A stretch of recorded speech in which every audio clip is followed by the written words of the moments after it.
Bienvenidos, mi nombre es Héctor Campos García y soy profesor de Derecho Civil en la Pontificia Universidad Católica del Perú. Esta es la primera lección de negocio jurídico y el tema que he elegido para conversar con ustedes está vinculado a las situaciones jurídicas subjetivas. Respecto de este tema, voy a dividirlo en las siguientes partes. En primer lugar, indicaré la importancia del estudio de las situaciones jurídicas hoy por hoy. En segundo lugar, daré un concepto de situación jurídica. En tercer lugar, referiré a cuáles son los tipos de clasificaciones de situaciones jurídicas. Empecemos con el primer tópico. ¿Por qué es importante estudiar situaciones jurídicas? Las situaciones jurídicas son importantes por dos clases de motivos. En primer lugar, porque es el lenguaje con el que el derecho se desenvuelve. Sea en derecho privado, sea en derecho público, el recurrir o identificar qué situaciones jurídicas están presentes es importante. Y en derecho privado es importante a nivel negocial, a nivel del derecho de las obligaciones, a nivel de la responsabilidad civil, a nivel del derecho de familia, a nivel de derechos reales. Es establecer un vocabulario de entendimiento entre los operadores jurídicos. Esa es una de las importancias centrales del discurso de las situaciones jurídicas. Y lo segundo, que quizás sea lo más relevante, es que poder identificar las situaciones jurídicas en particular que se presenten en un caso concreto es extremadamente relevante para poder determinar cuáles son los mecanismos de tutela o los mecanismos de protección cuando se vulnere o se amenace una situación jurídica en particular. La idea es muy sencilla. Si son distintas las situaciones jurídicas, los mecanismos de tutela respecto de esas situaciones jurídicas también deben ser diferentes. Si yo no tengo claramente diferenciada en qué consiste cada una de las situaciones jurídicas, yo podría terminar aplicando mecanismos de tutela que no resultan los apropiados para el caso concreto y dejando sin protección lo que es más importante al final del día, que es el interés del titular de esa situación jurídica.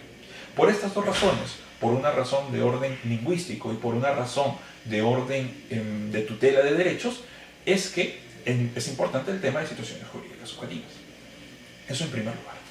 Pero bien, entendamos ahora qué cosa es una situación jurídica subjetiva. En general y en sencillo, una situación jurídica subjetiva no es otra cosa que la posición en la que se encuentra un sujeto como consecuencia de lo dispuesto por una norma jurídica. Esto desde una perspectiva normativista. Pero también se puede entender a las situaciones jurídicas de una forma más aproximativa al sujeto en concreto. Y se dice que una situación jurídica es la forma de ser o estar de los sujetos que se comportan en sociedad y que el ordenamiento los considera como relevantes. Y al considerarlo como relevantes, les otorga protección, les otorga juridicidad. Veamos esto con algunos ejemplos. Ustedes que están viendo en estos momentos este video, es muy probable que sean estudiantes. La condición de estudiantes es relevante para el ordenamiento jurídico y se les considera como una situación jurídica, la situación jurídica de estudiantes. Ustedes son hijos y tienen en consecuencia la situación jurídica de hijos. Algunos de ustedes serán padres y tendrán la situación jurídica de padres. El discurso de las situaciones jurídicas pasa por identificar cuáles son las posiciones de los sujetos en la sociedad y determinar el rol que cumplen. Y en función de eso, el ordenamiento les otorga protección. Si ustedes son dueños de determinados bienes, ustedes tienen la situación jurídica de propietario. Si ustedes tienen acreencias o tienen acreencias respecto de ustedes son situaciones o titulares de la situación jurídica de crédito. Eso es una situación jurídica. Es la forma de ser o estar de los sujetos que adquiere relevancia para el ordenamiento jurídico. Ahora bien, habiendo dicho cuál es la importancia y habiendo dicho qué es una situación jurídica, es necesario establecer cuáles son los tipos de situaciones jurídicas que se pueden presentar. Y en particular quiero detenerme en dos clasificaciones respecto de las situaciones jurídicas. Veamos la primera clasificación. La primera clasificación está en función de los intereses que se encuentran detrás de una situación jurídica. Lo explico con un ejemplo. Imaginemos que respecto de un determinado bien, por ejemplo, una casa, existen dos personas que se encuentran interesados en el mismo. Por razones diversas, dos personas interesadas en el mismo bien. Entonces yo tengo aquí una situación de potencial conflicto de intereses. Frente a esa situación de potencial conflicto de intereses, el ordenamiento es el que tiene que poder delimitar qué interés dentro de este conflicto va a ser privilegiado, cuál va a ser protegido y cuál no.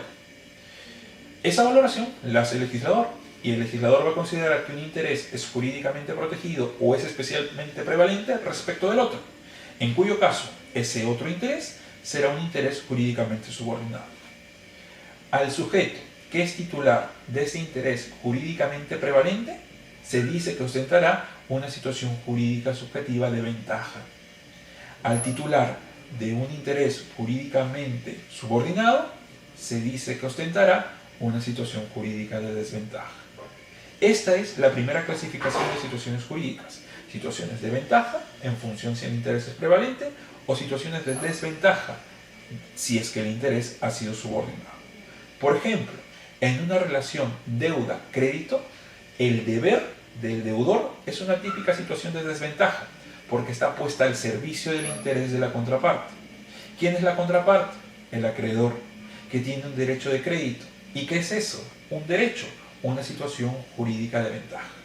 Entre el conflicto entre el interés del deudor y el interés del acreedor, el ordenamiento ha considerado prevalente el interés del acreedor y le ha otorgado una situación de ventaja llamada derecho subjetivo.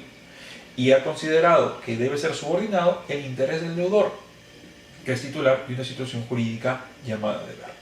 Derecho y deber son dos tipos de situaciones jurídicas. ¿Son los únicos? Ciertamente que no. Existen otras situaciones jurídicas, por ejemplo, el derecho potestativo, el estado de sujeción, la carga, el interés legítimo. Cada uno de ellos tiene sus propias características, cada uno de ellos tiene sus propias peculiaridades, cada uno de ellos tiene sus propias formas de protección, sus propios mecanismos de tutela, en función precisamente de la identificación del interés que está en juego, de cuál ha sido subordinado y cuál ha sido prevalente. Esta es la primera clasificación que quiero compartir con ustedes, entre situaciones de ventaja y situaciones de desventaja. Hay otra clasificación. ¿Cuál es?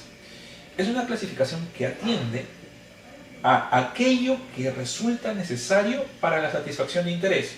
Ya no a cuál de los intereses es prevalente en el conflicto, sino a qué se necesita para satisfacer el interés. Si un sujeto no necesita de otra persona para satisfacer su propio interés, se dice que ostenta una situación jurídica autosuficiente.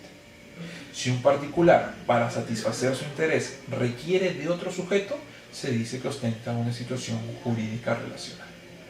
Por ejemplo, una típica situación jurídica autónoma o autosuficiente es la propiedad. Para que el sujeto particular use el bien, disfrute el bien, no necesita de otro sujeto.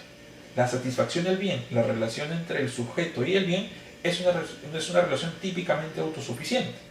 Claro, alguien podrá decir, ¿y la oponibilidad que se tiene que realizar a ese bien? Eso no pasa por la calificación de la situación jurídica autónoma, sino por el reconocimiento de mecanismos de tutela de esa situación jurídica llamada propiedad. Noten la diferencia con una típica situación jurídica relacional, como por ejemplo lo es el derecho de crédito. El derecho de crédito no se explica por sí solo. El acreedor necesita de un deudor que es precisamente frente a quien va a poder ejercer la pretensión de cobro. Esa situación es relacional. No existe un derecho de crédito sin un acreedor. Sí puede existir, en cambio, un derecho de propiedad que solamente se puede haber agotado en la relación entre el sujeto y el bien. Esta es la segunda clasificación: situaciones jurídicas autosuficientes y situaciones jurídicas relacionales. ¿Qué hemos visto? Hemos visto cuál es la importancia de las situaciones jurídicas, hemos visto dos conceptos aproximativos a las situaciones jurídicas y hemos visto dos clasificaciones de las situaciones jurídicas, en razón del interés y en razón de la necesidad de recurrir a otro para satisfacer ese interés. Estas son las ideas que quería compartir con ustedes en esta primera entrega. En la próxima entrega conversaremos sobre el concepto del negocio jurídico. Muchísimas gracias.